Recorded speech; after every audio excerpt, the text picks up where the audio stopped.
सभी को प्रणाम। भाग्य उदित किस वर्ष में होगा, इसका एक सटीक नियम श्री CS पटेल जी ने हम तक पहुंचाया है। यह नियम जैमिनी ज्योतिष और अष्टक वर्गा को मिला करके है। इसकी चर्चा मैंने कक्षा में भी करी थी, वैदिक एस्ट्रोलॉजी कोर्स की। और अचानक मेरे ध्यान आया तो मैंने सोचा क्यों ना आप लोगों तक भी यह नियम पहुंचाया जाए। तो चलिए इस सूत्र को पढ़ना आरंभ करते हैं।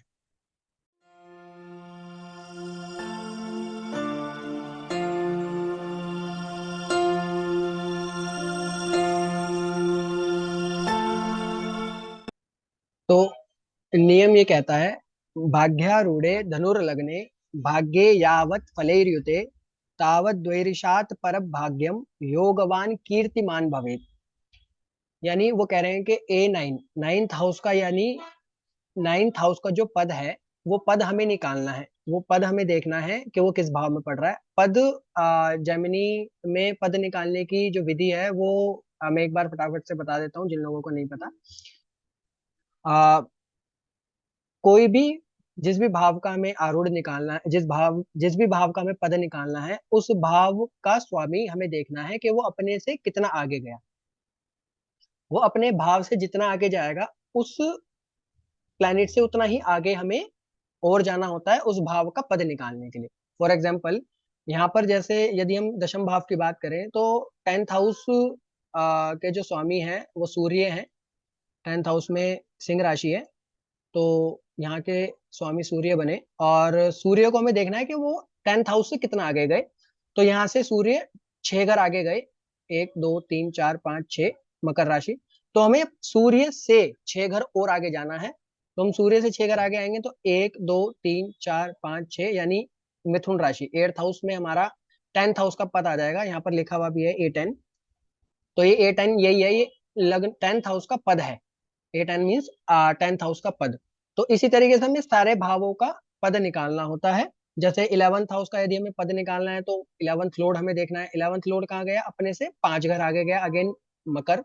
तो हम यहाँ से मकर से फिर से 5 घर आगे जाएंगे। तो 1 2 3 4 5, तो यहाँ पर देखिए लिखा हुआ भी है A11। तो ये 11th हाउस का पद आ गया 7th हाउस में। तो इस तरीके से सारे भाव का निकालना होता है। इसमें 3 एक्सेप्शंस होते हैं सिर्फ, जो कि जेमिनी ऋषि ने बताए हैं।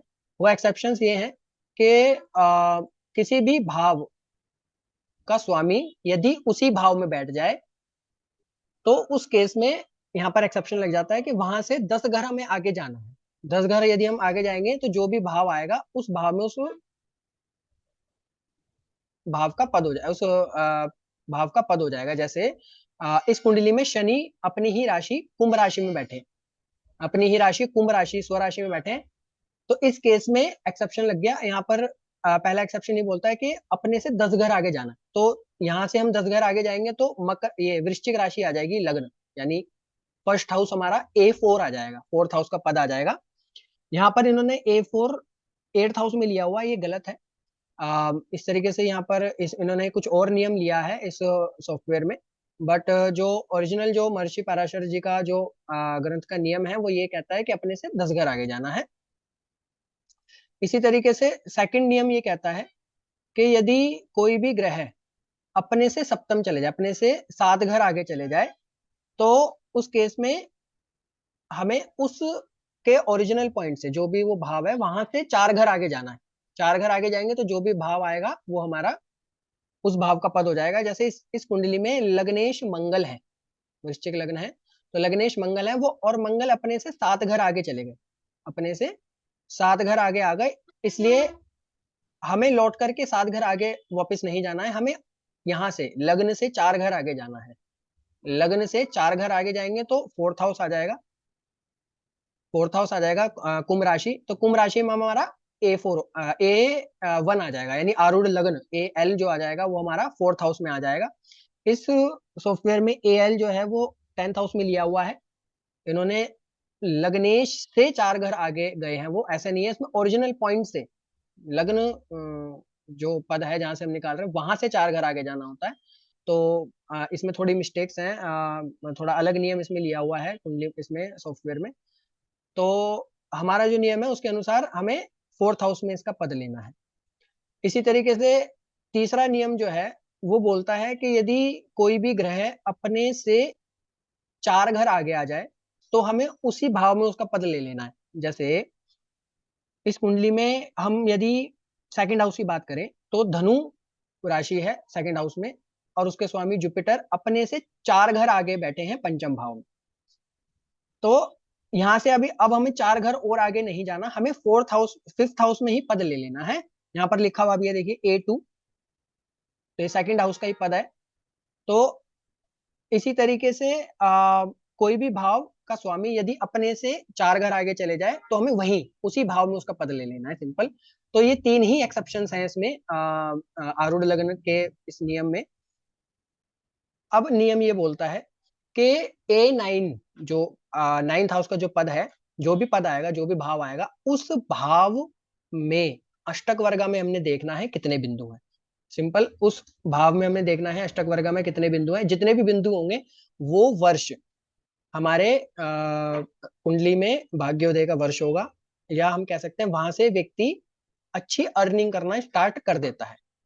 ऐसा नहीं है कि अर्निंग पहले नहीं कर रहा होगा, व्यक्ति पहले भी करना स्टार्ट कर देते हैं, बट उस भाग्योदय वाला जो वर्ष है उस वर्ष के बाद, स्पेशली उस वर्ष के बाद व्यक्ति अच्छी आय प्रारंभ कर देता है करना, और भाग्योदय उसका उस वर्ष से स्टार्ट हो जाता है। जैसे इस कुंडली में अगर हम देखें, नाइन्थ हाउस का हमें पद निकालना है, तो नाइन्थ लॉर्ड जो है वो चंद्रमा है। नाइन्थ लॉर्ड कर्क राशि है नाइन्थ हाउस में, तो नाइन्थ लॉर्ड चंद्रमा बने। चंद्रमा अपने से द्वितीय भाव में गए, अपने से द्वितीय भाव में गए, तो हमें चंद्रमा से भी द्वितीय भाव में जाना है, तो 11th हाउस आ जाएगा। ये देखिए यहाँ पर A9 लिखा हुआ भी है, तो A9 हमारा आ गया 11th हाउस में। तो हमें 11th हाउस के बिंदु देखने हैं अष्टक वर्गा में कितने हैं। सिंपल, अष्टक वर्गा में हम आएंगे तो 11th हाउस में हमें 29 पॉइंट्स मिल रहे हैं। इसका मतलब इस व्यक्ति, ये जो कुंडली है, ये तो खैर मैंने भी गोचर लगाया है प्रेजेंट का, तो इस कुंडली में 29 पॉइंट्स आ रहे हैं। इसका मतलब 29th ईयर व्यक्ति का भाग्योदय वर्ष है। 29th ईयर से व्यक्ति अच्छी आय करना स्टार्ट कर देगा और उसका भाग्योदय हो जाएगा 29वें साल में। तो इस तरीके से ये नियम जो है काम करता है, और ये बहुत ही सरल है देखने में। बस ये नियमों का हमें थोड़ा सा ध्यान रखना है जेमिनी का। तो आशा है ये सूत्र आपको समझ में आया होगा अच्छे से। आप इसको कुंडलियों पर अप्लाई करें, दूसरों की भी, अपनी भी, और इसका जो रिजल्ट है वो जरूर साझा करें। और दूसरी चीज इम्पोर्टेंट ये है कि नया कोर्स नाड़ी ज्योतिष और प्रश्न का, नाड़ी ज्योतिष एंड प्रश्न दोनों इकट्ठे ही है, वो एक विस्तृत कोर्स, प्रिडिक्टिव कोर्स आ रहा है। यदि आप चाहें तो उसकी जानकारी व्हाट्सएप नंबर से ले सकते हैं। तो चलिए, आज के लिए इतना ही। आप अगले टॉपिक के लिए अगले वीडियो में मिलेंगे। प्रणाम।